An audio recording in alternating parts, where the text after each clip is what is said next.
Bonjour Adriana, comment ça va? Hello, hello, bonjour Maria, ça va très bien et toi? C'est un plaisir de Ouais, te retrouver. super, merci beaucoup. Pour moi, c'est aussi un grand plaisir que tu as accepté mon invitation pour faire cette vidéo ensemble.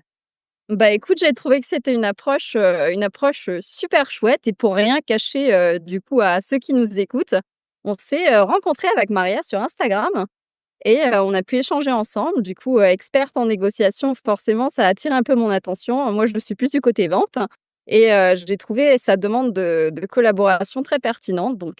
Tout à fait, complètement, parce que effectivement, dans cette vidéo, on a des surprises, des astuces et pour les acheteuses, mais pas que, parce que ce sont aussi les vendeuses, peut-être surtout les vendeuses, les entrepreneuses qui ont un produit digital à vendre et cherchent d'améliorer cette technique d'un pitch, de comment convaincre. Donc, aujourd'hui, on verra comment ça fonctionne de deux côtés. Donc, une vendeuse va donner des expertises sur le sujet, et moi, je vais donner l'expertise côté achat. Voilà, ça fait un binôme formidable, écoute. Donc effectivement, Maria, elle a très bien introduit. Donc ce qui va se passer, c'est que de mon côté à moi, en fait, je vais tout simplement, décortiquer, un appel de vente et essayer de vous apporter un maximum de valeur pour vous aider, en fait, à conclure une vente, entre votre prospect, et de réussir justement à conclure, par la vente et c'est la fameuse étape du closing qui fait peur à beaucoup de monde, donc j'espère vous apporter, les étapes, qu'elle doit contenir pour faciliter ça. Très bien, super. Est-ce que tu aimerais te présenter, dire quelques mots sur toi, sur le champ de ton expertise particulier?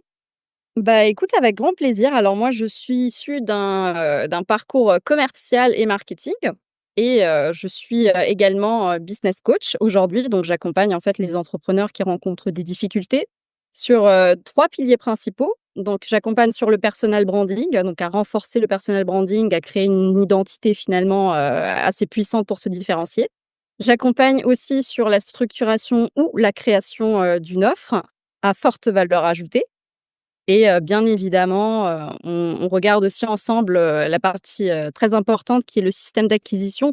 Donc finalement, comment est-ce qu'on va transformer un abonné, en client? Et là, ça passera par, la stratégie de contenu, et par des automatisations. Voilà. Très bien, super, merci. Et toi? Je suis Maria, je facilite les cours de négociation. Donc, j'accompagne, je guide les entrepreneuses qui cherchent à être accompagnées pour mener bien une négociation à venir.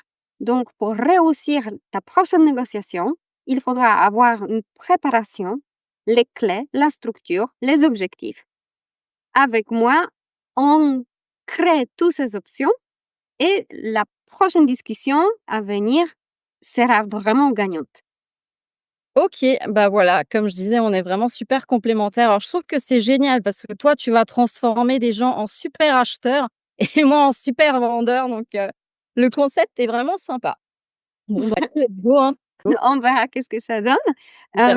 Peut-être, je vais te laisser, à passer par plusieurs étapes d'une bonne, Ouais. closing. Donc, si tu aimerais bien, nous donner le 1 conseil, après, voilà, Ouais. je peux apporter la méthodologie par-dessous. Ouais, bien sûr, avec grand plaisir. Ben, moi, généralement, quand je fais un appel de vente, je le décompose plus ou moins en 8 étapes, 8 grosses étapes et la toute première qui est, je pense, indispensable et qui doit venir assez naturellement, ça va être, le l'icebreaker.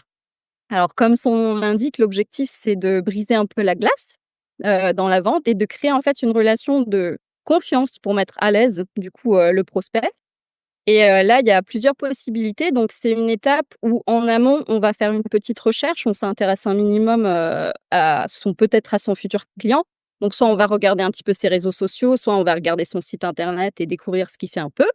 Et donc on va l'aborder en lui disant, soit: «J'ai vu, que tu faisais, telle activité», ou soit alors on a noté peut-être des points communs qu'on fait ensemble et puis là on lui dit: «Voilà, j'ai vu que nous avions un point commun» et cetera. Et ensuite, une fois qu'on a fait, finalement qu'on a eu ce premier contact, bah, on va simplement cadrer, poser un cadre au niveau de l'appel et lui dire: «Voilà, on est là pour telle durée, on va discuter ensemble et poser, les différentes étapes de l'appel» et on va dire, on va énoncer finalement l'objectif, mais tourné, sous la forme de bénéfice client. Donc, on va cerner de tout ce qu'on a pu voir du client, un objectif qu'on a en tête, qu'on pense, avoir avec lui et puis là, on va lui dire: «Bon écoute, on va voir si je peux t'aider à et si on peut travailler ensemble». Donc, voilà. Moi, je pense que ça diminue finalement, cette exploration mutuelle parce que c'est vraiment une découverte entre 2 personnes. Ça permet de diminuer la pression, si tu veux. Mmh. C'est très sympa que tu commences avec cet icebreaker parce qu'effectivement, moi, en étant acheteuse, s'il n'y avait pas cette étape-là, je suis déjà convaincue que c'est pas pour moi. Donc j'élimine, par défaut. Donc en fait, le moment de la synchronisation entre 2 parties se joue aux premières, quelques secondes jusqu'à 3 minutes, disons. Ça dépend de la longueur, totale de la, réunion. Cependant, c'est synchronisé. Si la vendeuse ne fait pas cet effort-là, acheteuses ne se sont pas, bien accueillies. Il n'y a pas cet élément que, je suis comprise. Je viens ici et je suis dans un bon endroit. Donc, peut-être je vais perdre mon temps. Donc, ces premières, quelques minutes de meeting sont cruciales pour, s'aligner, pour avoir un dominateur commun. Super. Suivante. Ouais, je pense que tu as raison et je pense qu'il y a une dimension humaine, en fait, dans la vente qu'il faut saisir tout de suite et c'est la fameuse première impression et ça, je pense que tu le sais dans la négociation. Je pense que la première impression qu'on fait à quelqu'un, elle est vraiment très importante.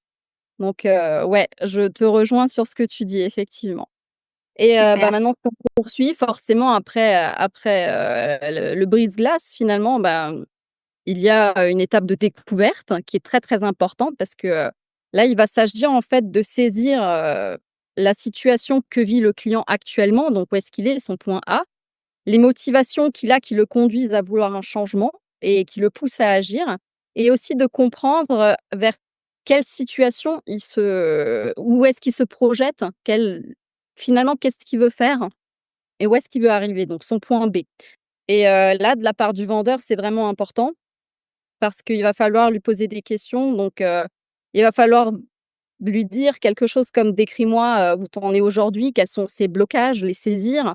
Est-ce qu'il a, pardon, déjà essayé peut-être des solutions avant? Qu'est-ce qu'il a essayé? Pourquoi ça n'a pas marché? Ou qu'est-ce qui a marché s'il y a des choses qui ont fonctionné? Qu'est-ce qu'il a apprécié? Qu'est-ce qu'il n'a pas apprécié? Et d'essayer de segmenter en fait son objectif global et de le diviser à court terme, à moyen terme, à long terme, pour voir un petit peu comment il se projette. Et en faisant ça, en fait, on va mettre en lumière, l'écart qu'il y a, le contraste entre ce qu'il vit aujourd'hui et ce qu'il désire atteindre. Et ça va lui faire prendre conscience encore plus de son besoin.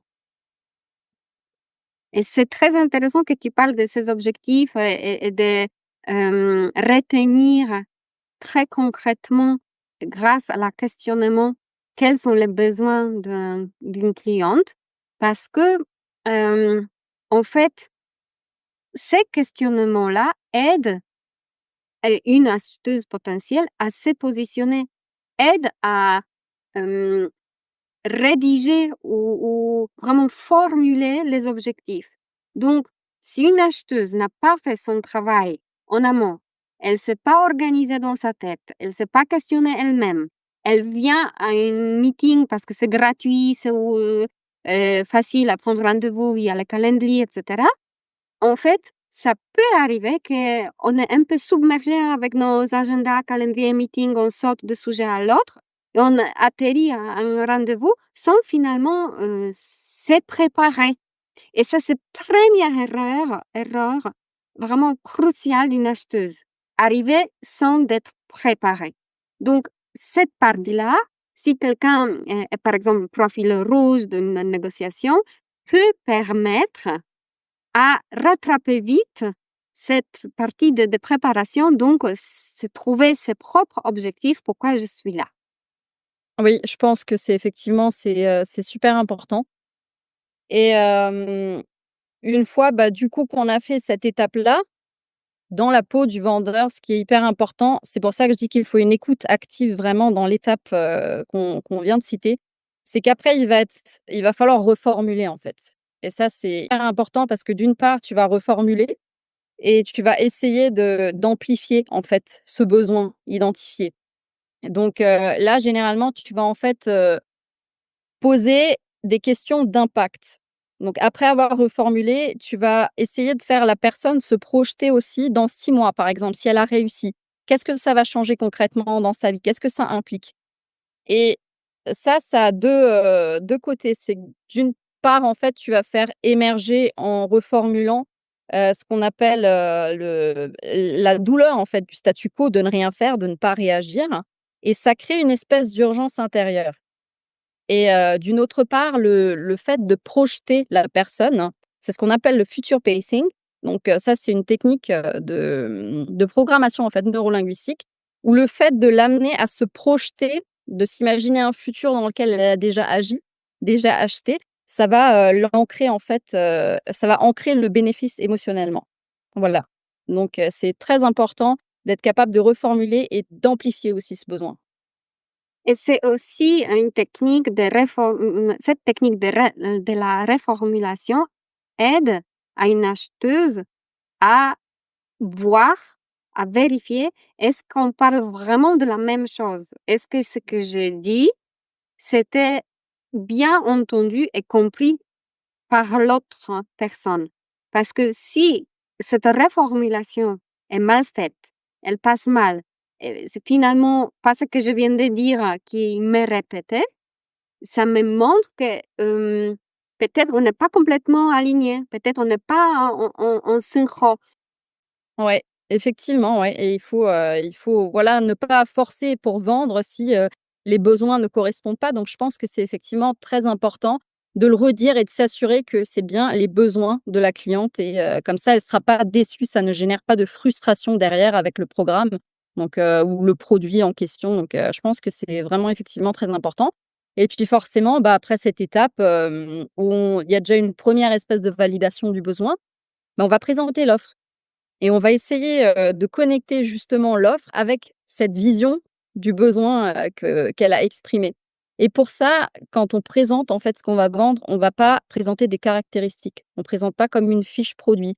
L'idée, c'est de présenter un peu comme un stack, donc comme une compilation d'éléments, et les décomposer. Chaque composante de son offre va répondre à une sous-problématique qu'a le client, va venir contrer justement, va l'aider à surmonter cet obstacle jusqu'à surmonter l'obstacle complet. Donc on décortique un peu, on décompose, et ça va lui permettre en fait de voir qu'il y a une, véritable valeur ajoutée, et ça permet aussi justement d'augmenter par la même occasion, la valeur.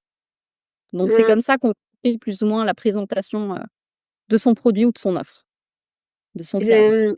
donc dans cette partie qui est très technique et vraiment avec la vision de produit, de service, c'est important de dissocier en fait les 2, l'élément émotionnel, les douleurs, les obstacles et tout ce qu'on a parlé avant. Par rapport à partie technique, pour quel livrable finalement je paye? Qu'est-ce que je veux obtenir après toute, l'intégrité du programme? Pourquoi c'est important? Parce que, mmh, on peut se sentir un peu manipulé. Si un vendeur, il est un peu maladroit, il est un peu trop pushy, il veut vendre Ouais. nécessairement, donc il a cette pression de gagner d'argent parce que peut-être lui, il lui manque la trésorerie. Donc c'est un appel, de vente pour lui crucial pour survivre. Cela met mal à l'aise la personne qui écoute parce que l'énergie est transmise. Et ce que toi, tu viens de dire très proprement, qu'il ne faudra pas vendre à tout prix parce qu'un Mmh. client qui est pas content de ce qu'il a acheté et des résultats obtenus, il va faire la mauvaise pub qui va traîner sur internet, et finalement, c'est pire que d'avoir, 5 clients qui sont contents. C'est exactement ça, la mauvaise publicité va beaucoup plus vite, et puis c'est mieux de perdre une vente vraiment que d'avoir un client déçu derrière, et une fois qu'il est déçu, c'est vraiment fichu et ça peut enchaîner sur, forcément des demandes de remboursement et cetera. Donc c'est dommage. Donc c'est pour ça qu'il faut vraiment qu'il y ait, ce sentiment d'offre sur mesure. C'est pour ça que c'est important de décomposer aussi, son offre et ça lui montre aussi en fait, l'articulant comme ça lui montre qu'il y a moins d'efforts à fournir de sa part et qu'il pourra aussi atteindre plus rapidement éventuellement, son objectif. Donc il y a que des bénéfices à la composer comme ça, sous forme de stack. Et tout à fait et donc il y a une valeur ajoutée pour une acheteuse. Si elle est là, ça veut dire que le produit, le service, ça l'intéresse. Donc c'est quelque chose que potentiellement on aura un accord gagnant-gagnant parce qu'il y aura un deal.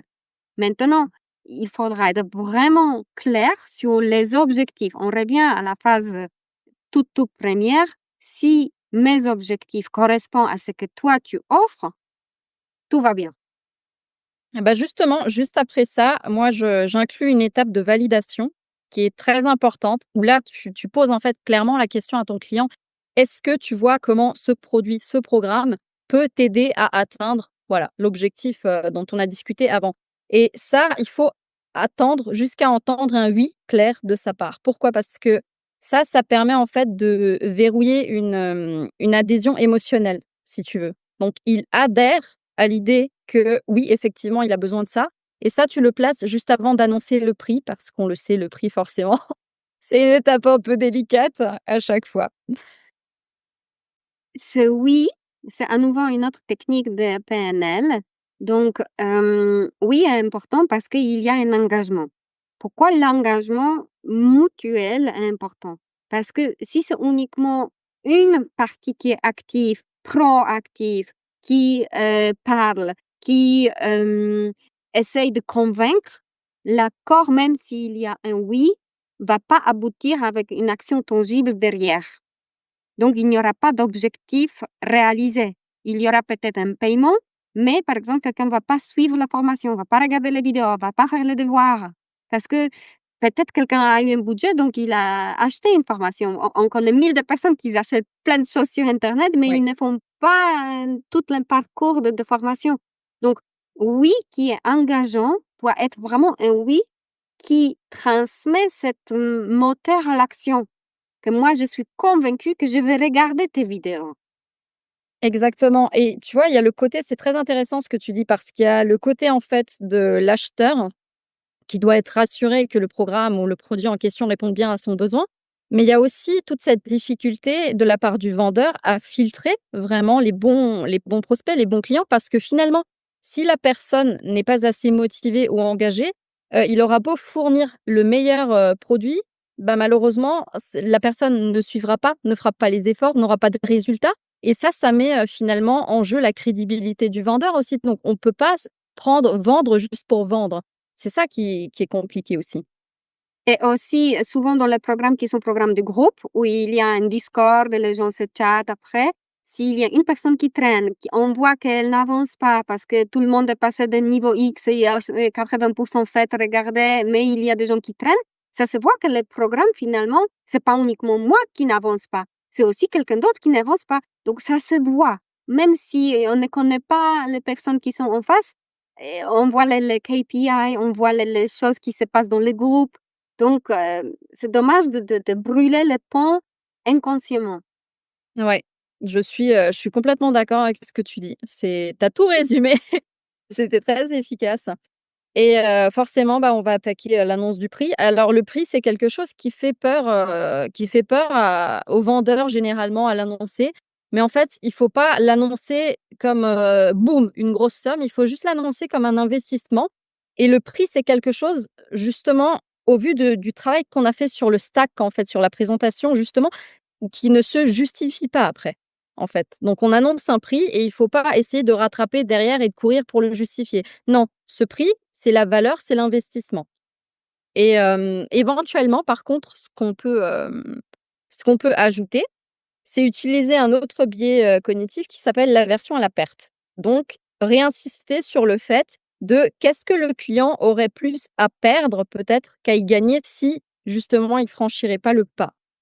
En fait, on s'est Complèt rendu que, que le fait de parler de ce qu'il y avait à perdre, les gens ressentent plus une perte, qu'un gain, en fait. Ils ressentent 2 fois plus la perte que le gain. Donc c'est bien de Tout le à tourner comme ça. fait. Je m'en souviens qu'il y a ces études de marché qui sont faites que si tu as à perdre 5 dollars, ça touche plus que gagner 5 dollars. Est-ce que 5 dollars, Exactement. c'est pas grand-chose, mais si tu dois les donner comme ça gratuitement à quelqu'un, tu ne veux pas les faire. Donc pourquoi? C'est ça, c'est ça, c'est ça.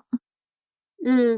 Super. Donc, effectivement, les prix, c'est un moment, délicat et en même temps, si la vendeuse est convaincue de la valeur de son programme, produit, il n'y a pas de problème de, annoncer le prix. Oui, Si l'annonce de prix se fait avec, une timidité, avec, une voix bas, l'annonce de prix est trop reculée dans le temps, parce qu'il n'y a pas de réponse tout de suite. Il y a d'abord, toutes les questions autour sans annoncer le prix, même si l'acheteuse a posé la question: «Mais quel est ton prix? Parce que je suis prête», mais il n'y a pas de réponse. Finalement, ça veut dire qu'il y a un problème. Soit confiance en elle d'une vendeuse, soit les valeurs perçues ne correspondent au prix affiché.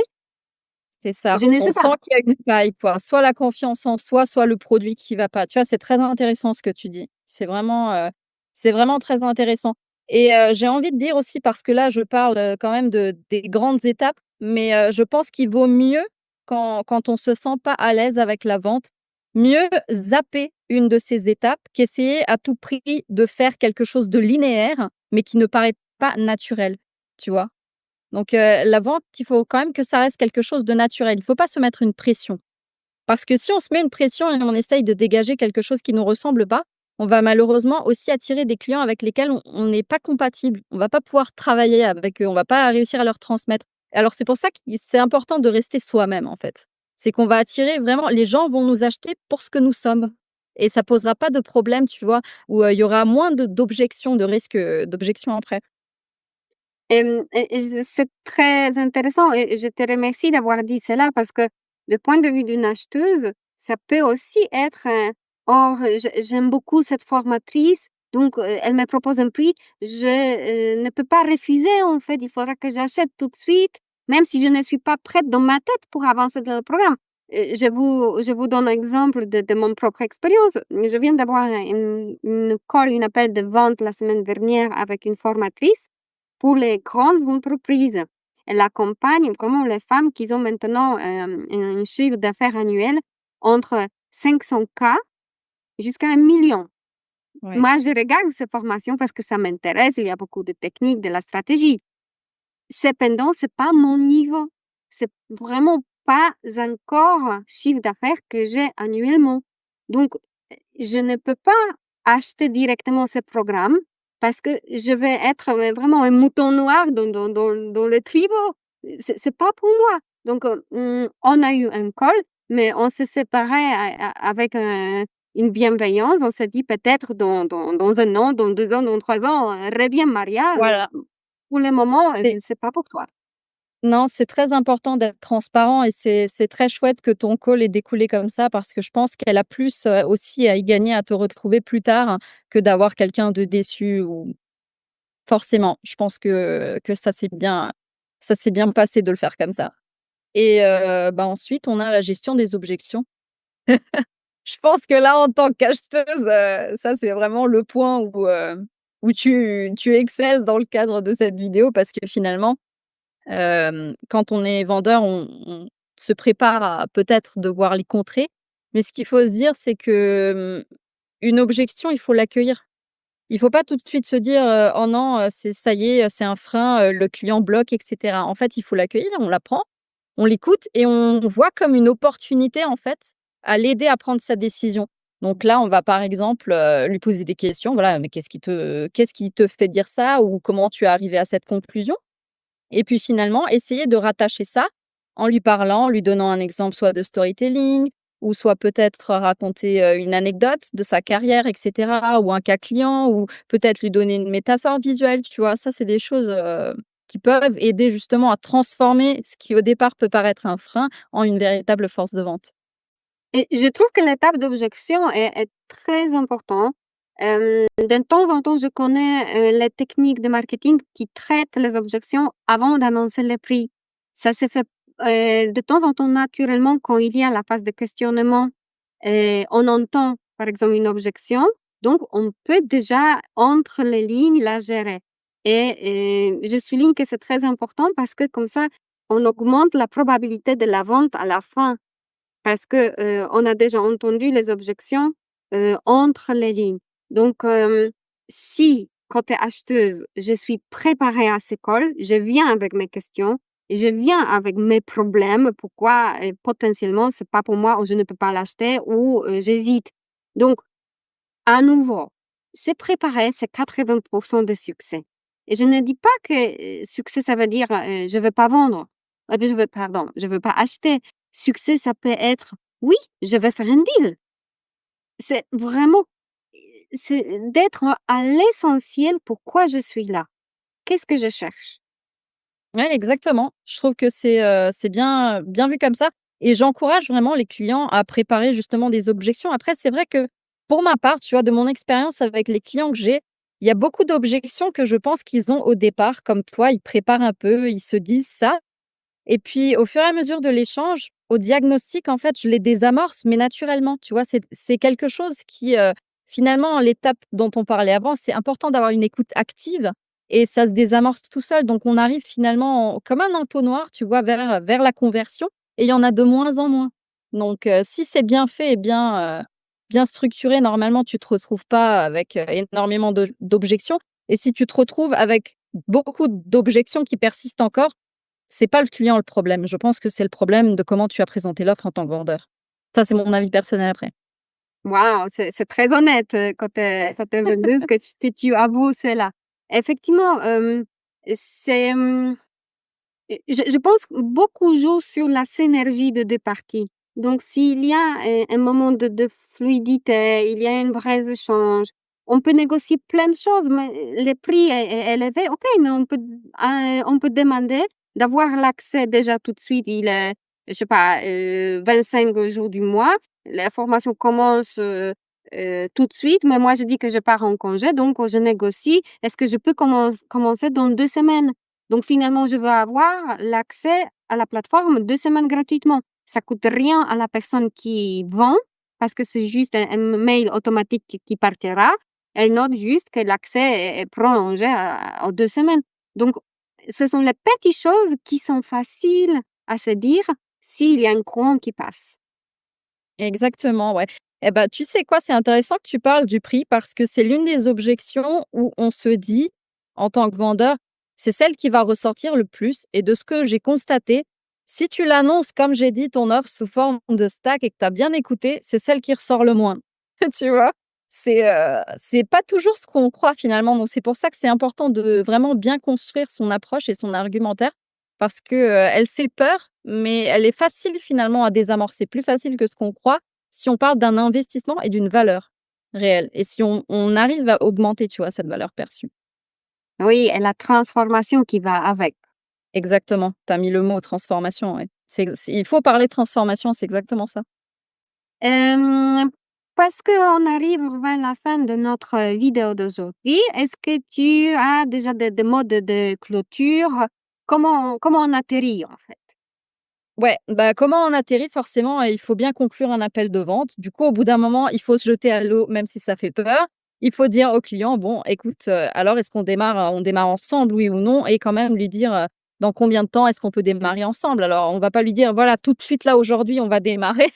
On essaye quand même de laisser un petit temps, on laisse quelques jours, une semaine et cetera, pour que le client aussi assimile et se prépare finalement à cette transformation, déjà se dire: «Voilà, j'ai fait un pas» et qu'il accueille son nouveau produit, et sa nouvelle acquisition et forcément, il y aura des clients donc qui vont être réceptifs. Donc là, ce qui va se passer, c'est qu'on va les rassurer sur les étapes. Donc forcément, il y a le paiement, on lui dit: «Voilà, il y a une étape de paiement qui va suivre» et les étapes de démarrage aussi, comment on appelle ça? Quand tu fais, quand tu accueilles sur un logiciel, voilà, tu expliques un peu, comment ça va se passer, le Onboarding. onboarding, c'est exactement le mot que je cherchais. Tu m'as bien rattrapé, tu vois? Et on va aussi, avoir des clients, qui vont pas être tout oui, qui vont pas tout de suite dire: «Bon voilà super, on commence, on signe». Ces personnes-là, il faut comprendre qu'on a différentes typologies de clients. Il y a des gens qui vont être plus réactifs, plus impulsifs, plus enthousiastes et puis il y en a d'autres qui sont beaucoup plus réfléchis. Alors, généralement, on va introduire un peu de FOMO, le fear of missing out. Donc là, tu vas, faire comprendre au client, si tu vois qu'il est un petit peu indécis ou qu'il hésite il va falloir quand même se décider rapidement, parce que derrière, il y a d'autres clients et cetera, sinon ça engendrera encore, un temps d'attente jusqu'à ce qu'il atteigne, ses objectifs et ce que j'invite aussi à faire, ce que je fais souvent parce qu'il faut respecter qu'il y ait des gens qui ont besoin de plus de temps pour prendre cette décision et accepter qu'il y a des gens qui vont vraiment revenir. Il ne faut pas forcer la vente. C'est éventuellement, conclure en mettant ce que moi j'appelle une étiquette positive. Donc, tu vas dire à la personne, «Voilà, je vois que tu es quelqu'un de réfléchi et cetera et que c'est ce type de personnes-là qui réussissent le mieux avec mon produit, mon programme» et le fait, en fait, de faire ça, les gens aiment bien être à la hauteur de l'image qu'ils renvoient d'eux, de ce que tu leur donnes. Alors, forcément, ils vont essayer, tu vois, instinctivement presque, de d'écouter finalement, de prendre l'offre. Merci. Super, merci beaucoup pour ce tour de l'appel de vente. Peut-être dis-nous, Adriana, où on peut te trouver si quelqu'un veut être coaché par OK. toi? Écoute, avec grand plaisir. Alors moi, vous me trouvez exclusivement pour le moment sur, Instagram, donc Adriana, livia.hcq et puis, je serais ravie d'échanger avec vous, en DM, et de vous suivre en retour si vous êtes entrepreneur et découvrir, vos projets et du coup, toi, Maria, forcément, tu aussi Instagram et tu as d'autres réseaux? Oui, tout à fait. Moi, je suis très présente sur, YouTube, comme, vous pouvez soit regarder, soit entendre, cette vidéo parce que vidéo est transmise en version audio sur, plusieurs plateformes de podcast. Donc, je vous invite à s'abonner, à partager peut-être avec 2 personnes qui sont dans le Complètement. monde d'entrepreneuriat et ces astuces peuvent les aider. OK, super, j'hésiterai pas aussi à partager cette vidéo et puis, c'était très, très chouette en tout cas et pourquoi pas, on va attendre vos retours et voir si on peut faire, peut-être une autre collaboration, peut-être vraiment faire, une étude de cas cette fois-ci. Donc, Oui, tout voilà, à fait. hâte d'avoir les retours. Donc, à bientôt encore, sur la plateforme de cours de négociation. Ça Salut, marche. Salut. bye.